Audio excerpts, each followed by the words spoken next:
Good evening. This week, the stories that shaped America unfolded across the country, from the halls of power in Washington, D.C. to the storm-battered coastlines of the Southeast. We are looking at a nation at a crossroads, facing critical decisions that will have long-lasting impacts on every citizen. The political clock is ticking loudly as lawmakers grapple with a budget. That budget could lead to a government shutdown, impacting federal services and millions of livelihoods. The economic pressures are also mounting. Families are feeling the pinch of persistent inflation. All eyes are on the Federal Reserve as it weighs its next move on interest rates. Beyond the political and economic headlines, a powerful force of nature has left its mark. Hurricane Leo, a storm of historic proportions, carved a path of destruction. Communities are being tested, and disaster response systems are under pressure. Stories of loss and survival are emerging from the affected regions. In the world of technology, a significant development in Washington could change how we interact with the digital world. A new regulation bill targeting major tech companies has passed. It promises to reshape online information and competition. These major events are not happening in isolation. They are interwoven with ongoing social conversations defining our national identity. Debates surrounding healthcare access, immigration policy, educational reforms. Understanding these complex issues is crucial. They influence the laws that govern us and the society our children will inherit. In this weekly recap, we will delve into each critical story. The tension in Washington, D.C. is palpable this week, as the September 30th deadline for government funding fast approaches. Lawmakers in Congress are locked in high-stakes negotiations over the federal budget for the upcoming fiscal year. The central conflict revolves around deep disagreements between the political parties on spending levels.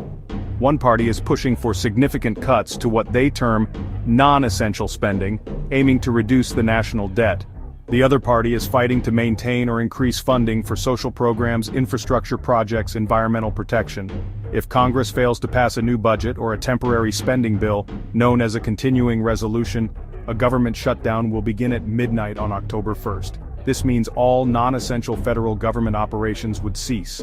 Hundreds of thousands of federal employees would be furloughed, meaning they would be sent home without pay. This includes people who work for national parks, some administrative offices, and scientific research agencies. Essential services like national security, air traffic control, and law enforcement would continue. But the workers performing these duties would have to do so without knowing when their next paycheck will arrive, creating immense financial strain for their families. The potential impact of a shutdown extends far beyond federal workers. Citizens would feel the effects directly. National parks and museums would close their gates to visitors. The processing of applications for passports, small business loans, and certain federal benefits could be delayed significantly, causing disruptions for families and entrepreneurs alike. The economic consequences could also be severe. The race against the clock continues, and the coming days will be critical in determining whether our elected officials can come together to avert a costly and disruptive shutdown. This week, new economic data brought mixed but concerning news for American households. The latest Consumer Price Index report was released, showing that inflation remains stubbornly high. While the rate of price increases has slowed from its peak last year, it is not falling as quickly as economists and policymakers had hoped.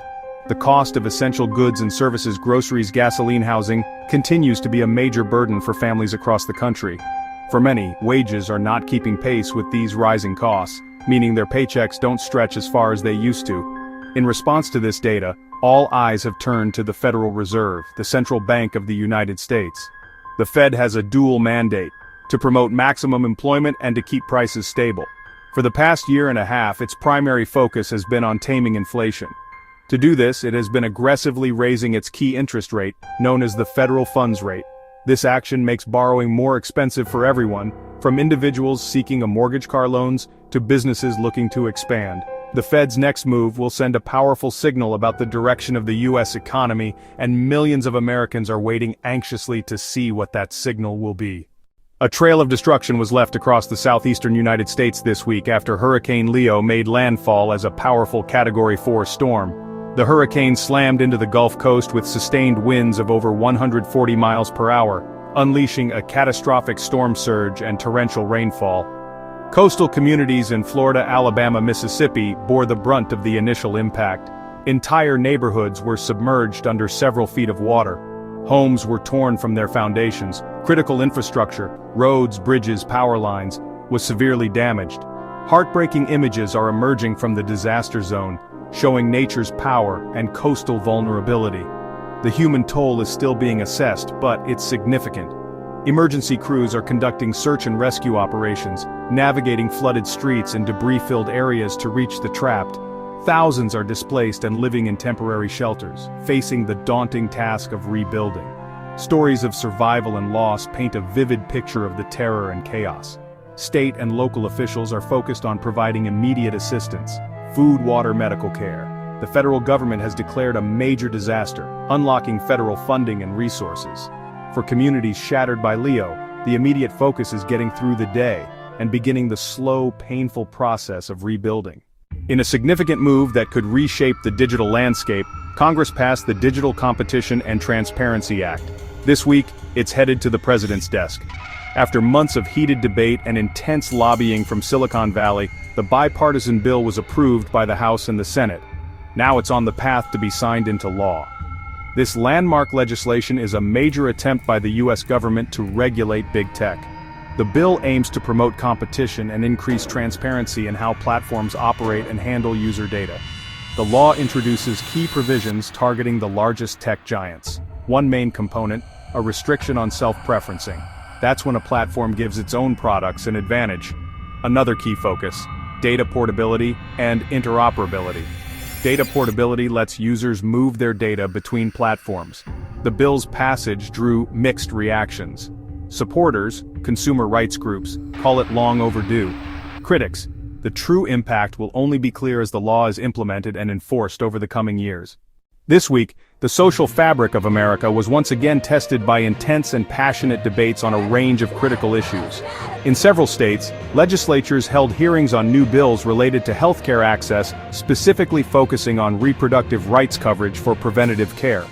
These discussions have drawn large crowds of protesters and advocates on both sides, with deeply held personal and moral beliefs fueling the conversation. The outcomes of these state-level battles could have profound implications for millions of people, determining the availability and affordability of essential health services within their communities. The legal landscape remains complex and is constantly evolving through court challenges. Simultaneously, the topic of immigration policy has remained at the forefront of the national conversation. Border states are reporting continued challenges in managing the influx of migrants seeking asylum, placing a strain on local resources and humanitarian organizations. In Washington, political leaders have been unable to reach a consensus on comprehensive immigration reform, leading to a patchwork of policies and executive actions. This week, new data on border encounters was released. Educational reform has also been a significant point of contention in school districts across the country. Debates over curriculum content, particularly how topics like American history and social studies are taught, have become highly politicized. School board meetings in several towns have seen heated exchanges between parents, and their outcomes will have a lasting impact on how Americans live. As we look back on the week of September 13, 2025, it is clear that these are not distant events happening to other people. Each story we've covered has a direct line to your daily life. The potential government shutdown in Washington isn't just political theater, it threatens the paychecks of your neighbors who work for the federal government from getting a passport to visiting a national park. The economic news on inflation and interest rates directly impacts your wallet. The price you pay for milk and bread, the cost of filling up your car, and the monthly payment on your mortgage are all tied to these larger economic forces. The Federal Reserve's decisions can influence whether you can afford to buy a home, whether your credit card debt becomes more expensive, or whether the business you work for decides to expand or cut back. The devastation caused by Hurricane Leo is a powerful and tragic illustration of our shared vulnerability to a changing climate. Even if you live hundreds of miles from the coast, the storm's impact can be felt through disruptions to the national supply chain, rising insurance costs, and the collective responsibility we share as a nation to help our fellow citizens rebuild. Staying informed about these issues is not just a civic duty, it is an act of empowerment. It allows you to participate in the conversation, to hold your elected officials accountable, and to help shape a future that reflects the country you want to live in. These stories matter because you matter.